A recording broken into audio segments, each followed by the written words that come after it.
Good morning and welcome. My name is James Cook. Let's vlog.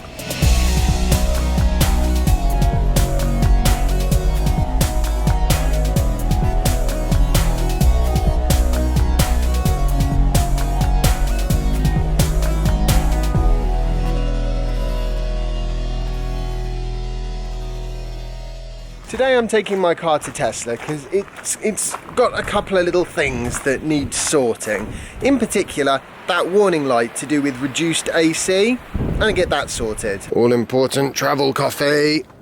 There we go.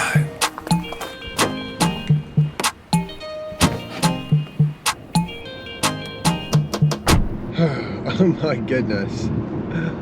What a beautiful day to be driving to Tesla. Early in the morning. Yikes. And as luck would have it, the warning light hasn't come up again. So it does that. Sometimes it comes on, sometimes it doesn't, but the message is always the same. AC cooling reduced. You may get slower supercharging and quick charging rates. So I'm taking my car to get it fixed, and it's a bit early. We've all thought, wouldn't it be nice if my car could take the kids to school for me this morning, or come pick me up from the airport, or drive itself to its service appointment early on a Monday morning. Unfortunately, we're not there yet. However, recently we have taken a big step in the right direction with the release of the full self-driving beta, limited beta from Tesla. Now this is only in the US, but it's exciting to hear that they're moving in the right direction. However, it should be borne in mind that Elon Musk has been promising full self-driving for Teslas for about 5 years now, and it always seems to be coming some point next year. So make of that what you will. Firstly, I just want to talk briefly about the new branding on my channel, because I've had some help from a guy called Neville who works at Raygun Media, and he's very kindly offered to do a bit of a case study sorting out my branding and the graphic design behind things like the intro. I will leave a link to Raygun Media in the description for anyone who's interested. Working with him has been brilliant. He's really helped me out. I'm not brilliant at branding, so yeah, help really appreciated on that front. Thank you very much, Neville. And now on with the topic of the video, because Tesla have just released a full self-driving beta, admittedly limited release, but this is supposed to be a version of the software that can actually drive the car on basically any roads. Now it is only covering the US at the moment, and it does come with an accompanying increase of $2,000 on the list price for full self-driving, because of course the closer they get to release, the more valuable that software is, I guess. But it's not available here, and the software is not available here, and the price increase isn't available here. So yeah, joys of being in the UK, I guess. I hope they do this work quickly. I really miss my car when it's in the shop. Yeah, I know I'll probably wind up in another Tesla, and yeah, I know it'll probably be a better, newer spec one, but I don't care. I like this car. I love driving this car around. 6 years later, 130,000 miles, and I just want to drive everywhere in this thing. Brilliant piece of kit. But that said, it would be nice if it would charge at full speed. So I do like the way that this service centre is really close to the motorway. That's quite handy. Yes, I can definitely see a world in the future where the cars drive themselves to the service centre while the owners wrap up warm in bed for a bit of early morning TV and a coffee. Yeah, that sounds much better to me. It's going to be a while, and also I think I've driven past it. How have I driven past it? How is that even possible? I would imagine it's because I was talking to you guys too much. So we're just going to spin it round. There we go. I literally drove past it. Yep, what an idiot. 4474011957. They've gone and got some kind of fancy no contact drop-off thing going here at the moment. Got my stuff, coffee. Oh goodness. Yeah, full self-driving is kind of like the cold fusion of our day. Always coming, never here. I'm supposed to be going for a run later. Gee. Hopefully it'll stop raining first. Righty.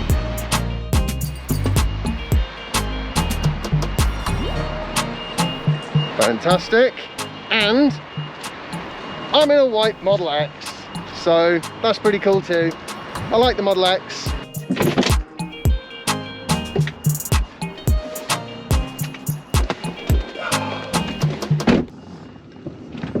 Oh, yeah. I always find that a bit of a struggle whenever I get into a new Tesla, because the brakes are very, very sensitive in comparison to my car. Although that is one of the things that Tesla are going to have a bit of a look at, because the MOT did say that my Tesla brakes are a little bit on the corroded side, probably partly because I haven't used them very much this summer. Well, actually, to be fair, I never really used them very much, but I certainly haven't used them very much this summer, courtesy of the people that keep driving into me. Time to go home. I miss my car already. So it looks like I'm in a 75D Model X based on the available range. There we go. You see, the problem with full self-driving fundamentally is that it's using narrow AI techniques, because we don't have anything else at the moment. But the problem with narrow AI techniques is it tends to lead to very, very, very, very, very shallow intelligence. What I mean by that is it's a little bit like, okay, so I used to have an app for my phone called Surefire Alarm, and the thing with this alarm was the whole idea was it was supposed to stop you from being able to turn the alarm off basically in your sleep without actually getting up and then waking up 3 hours later to find you've missed that super duper important job interview or whatever. And it achieves the goal of ensuring that you are awake by making you do a puzzle before the alarm will turn off. The idea being that if you're still basically half asleep and operating on subconscious autopilot to turn the alarm off, you won't be able to solve the puzzle. Even though these puzzles are very simple, they usually involve a bit of memory or a bit of simple maths or a bit of simple logic, something like that. Nothing that would tax an awake person at all. But the subconscious is completely incapable of doing things like basic maths. It just doesn't have an ability to logically check that things add up properly, which is basically a pretty good summation of the current state of AI. It's that lack of awareness that is the key problem, I think, with full self-driving. I've seen some of the videos, because now that there's a sort of a limited beta out there, and as far as I know, people aren't being made to sign NDAs, which is good because it means people do get a realistic feel for what self-driving can actually do versus what everyone wishes it could do. And looking at these videos, it seems to me very much that although it is obviously getting wildly better as time goes on, it still makes quite a lot of unforced errors, just where the situation doesn't quite match something it's seen before and it gets confused. Like I saw one where it was turning left at a junction and the cars on the other side of the road were parked in sort of 45-degree angle parking bays, and the car clearly had got completely confused and was planning on just going straight immediately down the back of a car that was parked opposite the junction.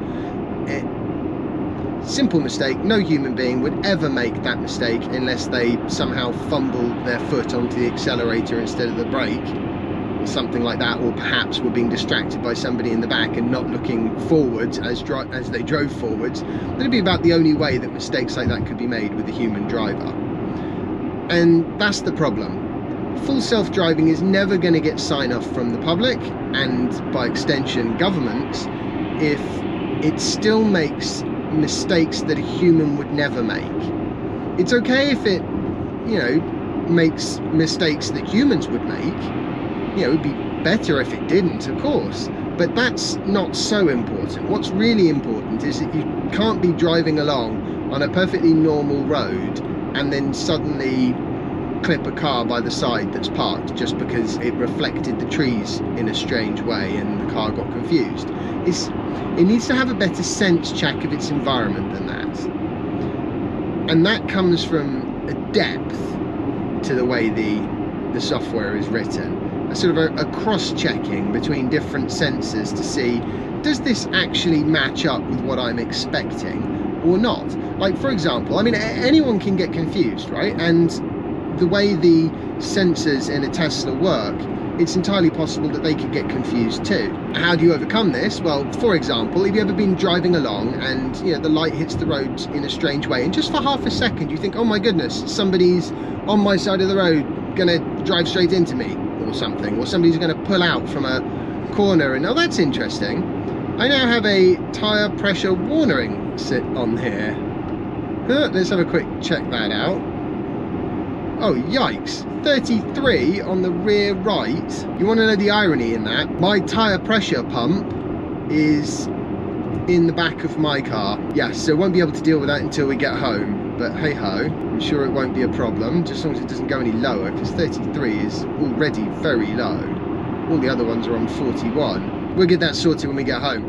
Right, so back to AI. So what a human mind would do in the situation where it's not sure what's up ahead is it would maybe make a slight change to the direction it's driving or to the speed it's driving, and then reevaluate whether the change in what it sees ahead of it matches the expected change based on, is that a car or a reflection, or is that a pedestrian about to walk out or not? I mean, you've all done it, you know, you think, oh, is somebody just about to leap out in front, you know, cross the road without looking, and you sort of ease off the accelerator a little bit and you wait to see what will happen. You know, you make sure you give yourself enough time. And programming these sorts of things in, or causing the AI to develop an appropriate response to corner cases like this, is where all the time and effort goes in. And it's very much a case of diminishing returns. You put more and more and more effort in, and by and large it seems to make a smaller and smaller difference. And my worry with full self-driving, I'm not 100% sure that they've got all the tools necessary. Now obviously I do want a full self-driving car. I think that that will be a very awesome, interesting, fun future. So I want it to happen. And I'm hoping that it can happen with the existing tools if they just put enough time and effort in. But ultimately, there will be a better solution out there. A solution that actually handles the environment in a more intelligent way. And I strongly believe this. I believe this based on the fact that you can see the diminishing returns, and the hope is that they can nail down the diminishing returns. You know, they can get ahead of it enough to get to the point where they get a pass mark and self-driving cars can become a reality. I suppose my concern is that they're not going to be able to do that. Here's my prediction for full self-driving. I think it is going to be a great driver aid. I think it is going to be still a long time before these cars can drive themselves in an unsupervised fashion. And I think it's going to be, you know, I think once it can drive in an unsupervised fashion, getting the regulatory approval, I think, will probably be reasonably easy. And the reason I say that is because everybody, including governments, are really keen on the idea of full self-driving. The only people who aren't keen are people that currently drive taxis and delivery trucks. I am waffling like crazy. Anything to do with AI is really complicated. That's just the unfortunate reality of it. Oh, and the sun's come out. Give it another hour, I'll be able to go for that run I wanted to do. Yay! Yeah, I'm looking forward to getting that tyre pumped up. I bet this car's on coils as well. Well, actually no, because they didn't do any Model X's with coils, did they? Now I think about it. They all have air suspension. So maybe it just bounces around because of that super duper low pressure tyre. Luckily I've got my battery powered pump. Yeah. Check out my Amazon page if you want to see where you can get one of those. Well, so far the Tesla service experience has worked quite well. You know, it's a bit disconcerting just doing it all via an app, but it actually does seem to work well. So that's the main thing, right? Model X? Yep. Hello, Mum. Hello. What does the Model X do? Drives me from A to B. Is it good? Well, I like Model X, you know that. This is basically the same car I had earlier in the year, if you remember.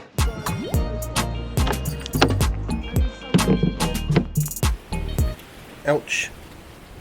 You know, I never noticed that I hit my head if I just don't duck when I go through this door. Been living here for months now. Right, let's deal with that tyre and finish off what I wanted to say about this AI thing, because you can kind of see the difficulty. When you look at those pictures, I've seen a few of them now, where you sort of see what the car is seeing, so to speak, and you can see where it's drawing the lines for things. And one thing stands out to me, and actually I've noticed this as well when I look at the dash in, you know, even an autopilot car, and you can see that as you're driving along the road, cars are sort of jumping from one position to another. Well, they don't do that in real life, and I'm not sure the cars actually know that they don't do that in real life. I think they're going, this is where I think the car is now. Oh, no, it must be over here, so I must have been wrong before. Oh, no, I was right about the first time, it's over there. No, what you should be doing is taking that information, testing, you know, predicting where you think the car will go, and testing what happens against that prediction, and using that to fine-tune your idea of where the vehicles are on the road, where the curb is, what's coming up, what sort of junction you've got round the corner. It's that continuous improvement, because as a snapshot, as a single frame, human beings are really, really easy to fool. But if you show them a sequence of frames, a video, then very quickly we get a really clear idea of what's going on. And it doesn't yet look like the autopilot software is doing that. And that's principally, I think, because it's built out of narrow AI technology. And I know exactly why Elon Musk has gone down the narrow AI route. It's because that's what we've got right now. And it probably can be made to work, because although the solution set for safe full self-driving is massive, it isn't infinitely massive. But I do also think that it is still going to be years and years before this is good enough to allow you to not be paying full attention all the time. And even then, I think it's going to be years and years longer than that before anyone's going to be risking the lives of their children in the back of a car that's just driving itself along. And that's the acid test. Would I be happy having Jasper in a car that drives itself? Well, at the moment, there's no chance. Absolutely none. Right, let's sort these tyres out. I'm not 100% sure what pressure it should be at. Survey says 42. Yeah, the moment it's on 32. So we've got some ways to go.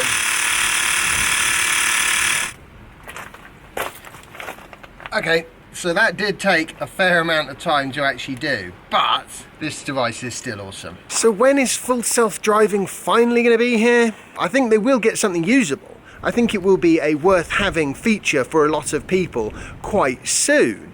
I just don't think it's going to be pack your kids in the back and take them to school please car. It's not going to do that. Not for years anyway. But still, it's exciting to watch, because hopefully we'll start to get the answers. I mean, if we're still having this conversation in 12 months' time and there aren't Teslas driving around where the drivers basically have nothing to do, I mean, this is it, right? Even Elon Musk, who drives the latest bleeding edge, the best software that Tesla has got, and even he says, as a positive, that the car can almost get him to work without him having to intervene. That's terrible! I mean, it's not. It's brilliant and it's huge progress, but it's also terrible, because what that means is that it still can't do one reasonable length journey without having a crash. Which is, I mean, could you imagine? Yeah, still got a ways to go. That pretty much brings today's video to a close. I hope you've all enjoyed it, found it interesting. If you have, remember to leave a like and share it, and subscribe if you haven't already. Follow me on Instagram and Twitter if you don't already. And I want to say a massive thank you to my Patreons. You guys are awesome and you make all this possible. And I will see you all in the next episode of my vlog. Bye. More or less. I'm just going to have to wait now. We've got a problem walking by. It's not a problem. You should be wearing slippers, then you wouldn't be interfering with the background video. I'm off to have a run now. Oh yeah. Time for some exercise.